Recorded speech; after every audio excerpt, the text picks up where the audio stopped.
새벽 4시 고요한 산사의 첫 종소리가 울려 퍼집니다.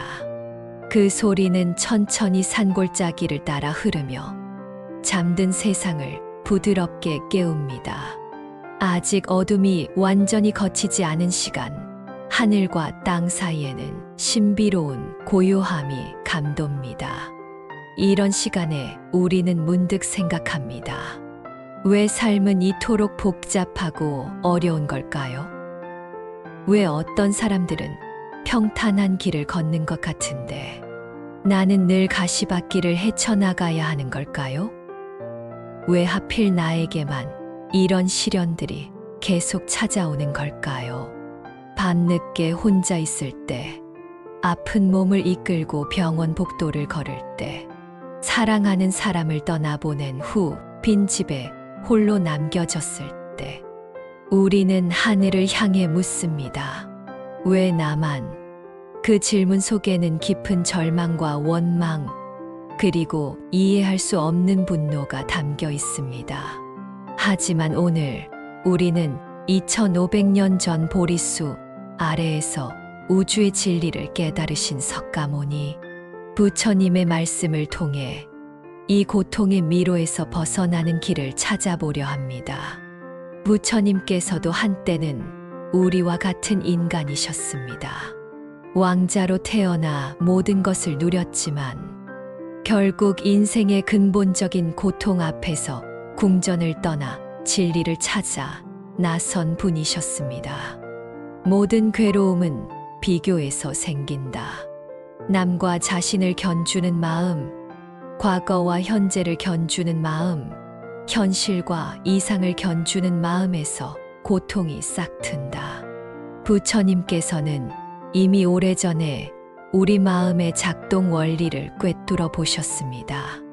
왜 나만? 이라는 생각의 핵심에는 바로 이 비교하는 마음이 자리하고 있습니다. 우리는 끊임없이 비교합니다.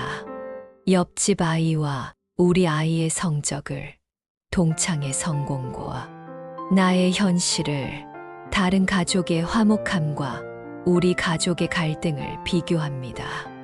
SNS를 열면 더욱 그렇습니다. 화려한 여행 사진들, 행복해 보이는 커플들, 성공한 사업가들의 이야기. 이 모든 것들이 우리에게 속삭입니다. 봐라, 저 사람들은 얼마나 행복한데 너는 왜 이 모양이니?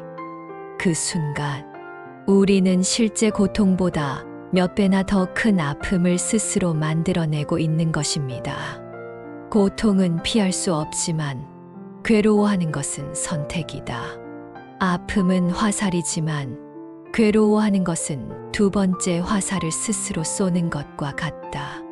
이 말씀 속에 깊은 지혜가 담겨 있습니다. 삶에는 첫 번째 화살이 있습니다. 질병도 있고, 이별도 있고, 실패도 있고, 상실도 있습니다. 이것들은 인간이라면 누구나 맞게 되는 화살들입니다. 하지만 우리는 여기서 멈추지 않습니다. 첫 번째 화살을 맞고 나서 스스로에게 두 번째, 세 번째 화살을 계속 쏩니다. 왜 하필 나한테 이런 일이? 내가 뭘 잘못했길래? 저 사람은 괜찮은데 왜 나만? 이런 생각들이 바로 우리가 스스로에게 쏘는 화살들입니다. 그 화살들이 첫 번째 화살보다 더 깊고 오래가는 상처를 만들어냅니다. 세상에는 두 종류의 사람이 있다. 비를 맞으며 젖어가는 사람과 비를 맞으며 춤추는 사람이다. 같은 비가 내려도 어떤 사람은 우울해하고 어떤 사람은 그 비 소리에 마음이 평화로워집니다. 같은 상황이라도 그것을 바라보는 우리의 시선이 고통을 키우기도 줄이기도 합니다. 잠시 한 이야기를 들려드리겠습니다. 어떤 마을에 두 명의 도예가가 살고 있었습니다. 한 사람은 태어날 때부터 손재주가 뛰어났고 흙을 만지기만 해도 아름다운 그릇이 만들어졌습니다. 다른 한 사람은 아무리 노력해도 그릇이 제대로 만들어지지 않았습니다. 수십 번을 만들어도 금이 가거나 모양이 비뚤어졌습니다. 재주 없는 도예가는 밤마다 하늘을 원망했습니다.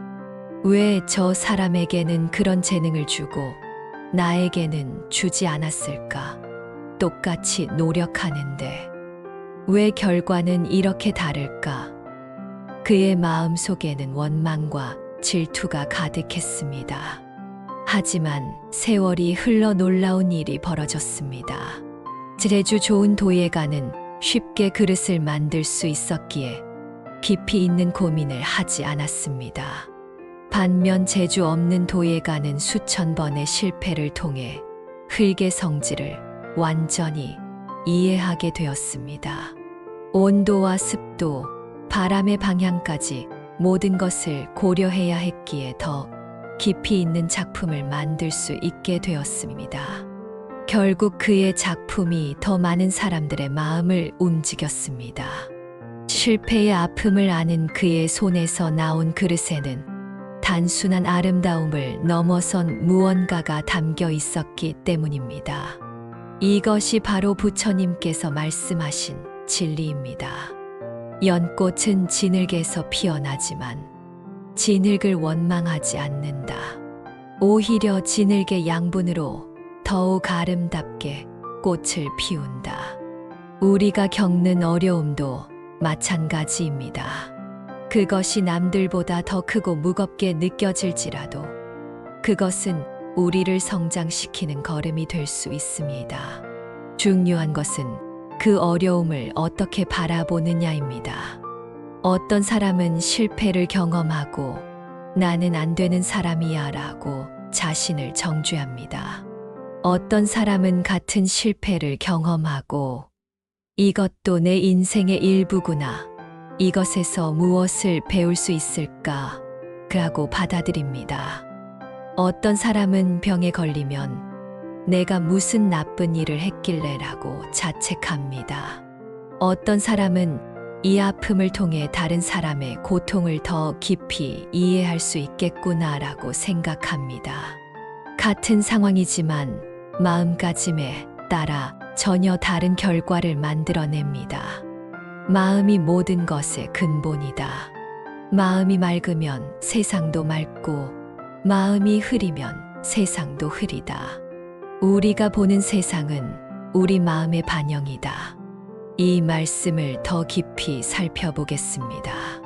같은 비 오는 날에도 어떤 사람은 오늘은 우울하다고 하고 어떤 사람은 공기가 맑아졌다고 합니다.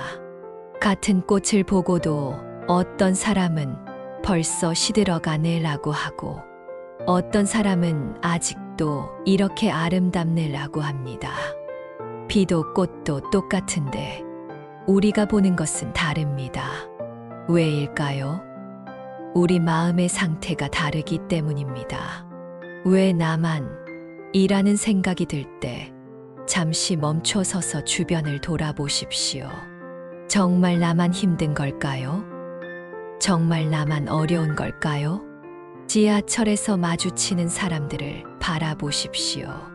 겉으로는 평온해 보이지만 저마다 다른 무게의 짐을 지고 있습니다. 옆자리에 앉은 중년 남성은 회사에서의 스트레스와 가정경제 걱정으로 잠 못 이루는 밤이 많을지도 모릅니다. 맞은편에 앉은 젊은 여성은 취업 준비의 불안감과 미래에 대한 두려움을 안고 있을 수도 있습니다. 아이와 함께 탄 젊은 엄마는 육아의 피로와 경력 단절의 고민을 하고 있을 것입니다. 지팡이를 짚고 천천히 걷는 할머니는 혼자 된 외로움과 건강에 대한 걱정을 품고 계실 것입니다. 우리는 모두 각자의 무대에서 각자의 연극을 하고 있습니다.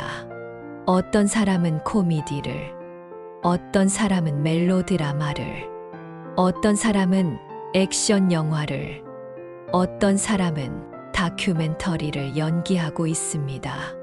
하지만 모든 장르에는 갈등이 있고 위기가 있고 슬픔이 있습니다. 고통은 인간이라면 누구나 겪는 보편적 경험이다. 다만 그 모습과 정도가 다를 뿐 고통 자체에서 자유로운 존재는 없다. 부처님께서는 이를 고성제 구선디라고 하셨습니다. 삶에는 괴로움이 있다는 것이 첫 번째 진리라는 뜻입니다. 이것은 비관적인 말씀이 아닙니다. 오히려 현실을 있는 그대로 바라보는 지혜의 시작입니다. 이 진리를 받아들이면 왜 나만 이라는 질문 자체가 잘못된 전제에 기반하고 있음을 깨닫게 됩니다. 나만 고통받는 것이 아니라 모든 존재가 각자의 방식으로 고통을 경험하고 있기 때문입니다. 그렇다면 다른 사람들은 어떻게 그 고통을 견뎌내고 있을까요? 한번 생각해 보십시오. 당신이 존경하는 사람들, 성공했다고 여겨지는 사람들, 행복해 보이는 사람들의 뒷모습을 말입니다. 그들도 수많은 실패와 좌절, 상실과 아픔을 겪었을 것입니다. 다만 그들은 그 고통을 딛고 일어서는 방법을 익혔을 뿐입니다. 넘어지는 것은 실패가 아니다. 넘어진 곳에 계속 누워있는 것이 실패다. 부처님께서는 깨달음을 얻기 전에 6년간 극심한 고행을 하셨습니다. 하루에 깨 한 알, 쌀 한 톨로 연명하며 뼈와 가죽만 남을 정도로 자신을 혹독하게 다스리셨습니다. 하지만 그 고행만으로는 깨달음을 얻을 수 없음을 아시고 중도존다어의 길을 찾으셨습니다. 만약 부처님께서 그 6년의 고행 기간에 왜 나만 이렇게 고생해야 하나? 다른 사람들은 편안하게 살고 있는데 라고 생각하셨다면 어떨까요? 아마 진리를 찾는 것을 포기하셨을지도 모릅니다. 하지만 부처님께서는 그 고행조차 깨달음에 이르는 과정의 일부로 받아들이셨습니다. 그리고 마침내 보리수 아래에서 우주의 진리를 깨달으시게 되었습니다. 물이 흐르는 것을 막으려 하지 말라. 그저 물과 함께 흘러가라. 강물은 바위를 만나면 그것을 피해 돌아가고 절벽을 만나면 폭포가 되어 떨어진다. 하지만 결코 흐름을 멈추지 않는다. 부처님께서는 모든 것의 무상함 무常에 대해 말씀하셨습니다. 무상이란 모든 것이 변한다는 뜻입니다. 좋은 일도 영원하지 않고 나쁜 일도 영원하지 않습니다. 기쁨도 변하고 슬픔도 변합니다. 건강도 변하고 질병도 변합니다. 성공도 변하고 실패도 변합니다. 지금 당신이 겪고 있는 어려움도 마찬가지입니다.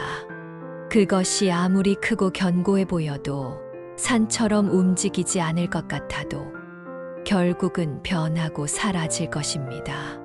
계절이 바뀌듯 밤이 지나면 낮이 오듯 모든 것은 흘러가고 변화합니다. 하지만 우리는 이 자연스러운 흐름에 저항합니다. 좋은 것은 붙잡으려 하고 나쁜 것은 밀어내려 합니다. 그 저항이 더 큰 고통을 만들어냅니다.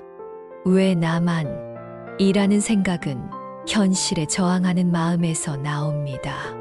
지금 이 상황을 받아들이고 싶지 않다는 마음, 다른 누군가의 상황을 부러워하는 마음, 과거의 좋았던 시절로 돌아가고 싶은 마음에서 나옵니다. 있는 그대로를 보는 것이 지혜이고 있는 그대로를 받아들이는 것이 평화이다. 우리가 현실과 싸울 때 고통이 생기고 현실을 받아들일 때 평화가 온다. 여기서 받아들인다는 것은 체념하거나 포기한다는 뜻이 아닙니다. 지금 이 순간의 상황을 명확히 인식하고 그 안에서 할 수 있는 최선을 다한다는 뜻입니다. 예를 들어 질병에 걸렸다면 왜 하필 나에게? 라고 원망하는 대신 지금 이 상황에서 내가 할 수 있는 최선의 치료와 관리는 무엇일까? 라고 생각하는 것입니다.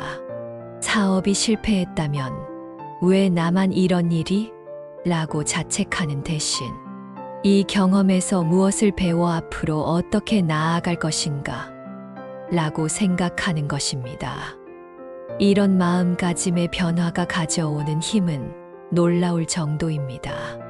같은 상황이라도 전혀 다른 에너지를 만들어냅니다. 집착을 놓으면 자유가 되고, 비교를 놓으면 평화가 온다. 원망을 놓으면 사랑이 흐르고, 두려움을 놓으면 용기가 생긴다. 부처님께서는 이것을 무집착 우질저이라고 하셨습니다. 집착한다는 것은 어떤 것을 꽉 붙들고 놓지 않는 것입니다. 우리는 좋은 기억에 집착하고 성공한 과거에 집착하고 다른 사람의 인정에 집착합니다. 또한 분노에 집착하고 원망에 집착하고 피해의식에 집착합니다. 이 모든 집착들이 우리를 과거에 묶어두거나 미래에 대한 불안으로 이끕니다. 그래서 지금 이 순간을 온전히 살아갈 수 없게 됩니다. 자, 이제 마음을 가라앉히고 깊이 생각해 보십시오. 당신이 왜 나만 이라고 생각했던 순간들을 떠올려 보십시오. 그때의 아픔과 분노, 절망감을 다시 한번 느껴보십시오. 그리고 이제 그것들을 조금 다른 관점에서 바라보십시오. 그 어려움들이 당신을 더 강하게 만들지는 않았는지, 다른 사람의 아픔을 더 깊이 이해할 수 있게 해주지는 않았는지, 삶의 소중함을 더 깨닫게 해주지는 않았는지 돌아보십시오. 아마 그 속에서 예상치 못한 선물들을 발견하게 될 것입니다. 고통 속에서 만난 진정한 친구, 절망 속에서 발견한 내면의 힘, 실패 속에서 찾은 새로운 가능성들을 말입니다. 모든 만남에는 이유가 있고, 모든 이별에는 의미가 있다. 모든 성공에는 과정이 있고, 모든 실패에는 교훈이 있다. 모든 기쁨에는 감사함이 있고, 모든 슬픔에는 성장이 있다. 이제 밤이 깊어갑니다. 하늘에는 수많은 별들이 떠올랐습니다. 잠시 그 별들을 바라보십시오. 어떤 별은 크고 밝게 빛나고, 어떤 별은 작고 희미하게 빛납니다. 어떤 별은 붉은 빛을, 어떤 별은 푸른 빛을, 어떤 별은 노란 빛을 내뿜습니다. 모두 다른 크기, 다른 색깔, 다른 밝기를 가지고 있지만 그 누구도 다른 별을 부러워하거나 원망하지 않습니다. 각각의 별은 자신만의 빛으로 밤하늘을 아름답게 만듭니다. 만약 모든 별이 똑같은 크기, 똑같은 밝기를 가진다면 밤하늘이 이렇게 아름다울까요? 그 다양성이, 그 차이가 우주를 더욱 경이롭게 만듭니다. 당신도 그 별 중 하나입니다. 남과 다른 궤도를 그리며 남과 다른 빛을 내뿜지만 그 자체로 완전하고 소중한 별입니다. 당신의 고통도, 당신의 기쁨도, 당신의 실패도, 당신의 성공도 모두 당신만의 독특한 빛깔입니다. 그것이 다른 사람과 다르다고 해서 잘못된 것이 아닙니다. 그것이 바로 당신다운 것입니다. 조용히 눈을 감고 숨을 깊게 들이마셔 보십시오. 이제 왜 나만 이라는 생각이 떠오를 때마다 이렇게 자신에게 말해 보십시오. 나만이 아니다. 모든 존재가 각자의 길을 걷고 있을 뿐이다. 지금 이 순간이 나의 길이다. 이 길을 온전히 담담히 걸어가겠다. 비교하지 않고, 저항하지 않고, 원망하지 않고, 그저 지금 여기서 최선을 다하겠다. 내 고통도 의미가 있고, 내 기쁨도 소중하다. 모든 것이 나를 성장시키는 걸음이다. 부처님께서 열반에 드시기 전 마지막으로 남기신 말씀을 기억하십시오. 모든 것은 변한다. 게으름 피우지 말고 정진하라. 자신을 등불로 삼고 법을 등불로 삼아 흔들리지 말고 나아가라. 우리의 고통도 변할 것입니다. 우리의 상황도 변할 것입니다. 우리의 마음도 변할 것입니다. 하지만 변하지 않는 것이 있다면 그것은 우리가 어떤 마음으로 그 변화를 받아들이느냐 하는 것입니다. 오늘부터는 왜 나만? 이라는 질문 대신 이런 질문들을 해보십시오. 지금 이 순간을 어떻게 살아갈까? 이 경험에서 무엇을 배울 수 있을까? 이 상황이 나에게 주는 선물은 무엇일까? 어떻게 하면 이 아픔을 통해 더 깊은 사람이 될 수 있을까? 그 질문들 속에서 진정한 평화를 찾을 수 있을 것입니다. 그 질문들이 당신을 피해자가 아닌 주인공으로, 수동적인 존재가 아닌 능동적인 창조자로 만들어줄 것입니다. 마지막으로 부처님의 자비로운 말씀을 마음에 새기며 오늘을 마무리하십시오.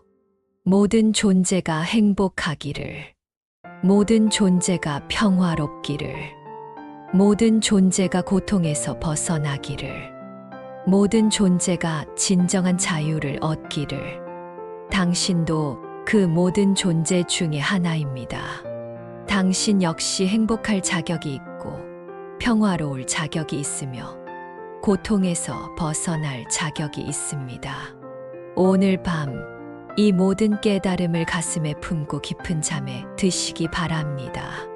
내일 아침 눈을 뜰 때 조금 더 가벼운 마음으로, 조금 더 평화로운 시선으로 세상을 바라볼 수 있기를 기원합니다. 종소리가 다시 한번 은은하게 울려 퍼집니다. 그 소리와 함께 당신의 마음에도 고요한 평화가 깃들기를 바랍니다. 나무 아미타불, 나무 아미타불. 그리고 기억하십시오. 지금 이 순간에도 어디선가 당신과 같은 고민을 하는 사람이 있습니다. 병원에서 밤을 지새우는 누군가, 사업, 실패로 막막해하는 누군가, 사랑하는 사람을 그리워하는 누군가가 있습니다. 우리는 혼자가 아닙니다. 우리의 고통은 우리만의 것이 아닙니다. 이 깨달음이 당신에게 위로가 되기를, 그리고 다른 누군가에게도 위로가 되어 전해지기를 바랍니다. 어둠 속에서도 별빛은 서로를 비춥니다. 당신의 빛이 다른 별들과 함께 이 밤을 아름답게 만들고 있습니다. 저 멀리서 새벽을 알리는 새소리가 들려옵니다. 어둠이 걷히고 새로운 하루가 시작됩니다. 부처님의 자비와 지혜가 당신과 함께하기를 기원하며 오늘도 좋은 하루 되시기 바랍니다.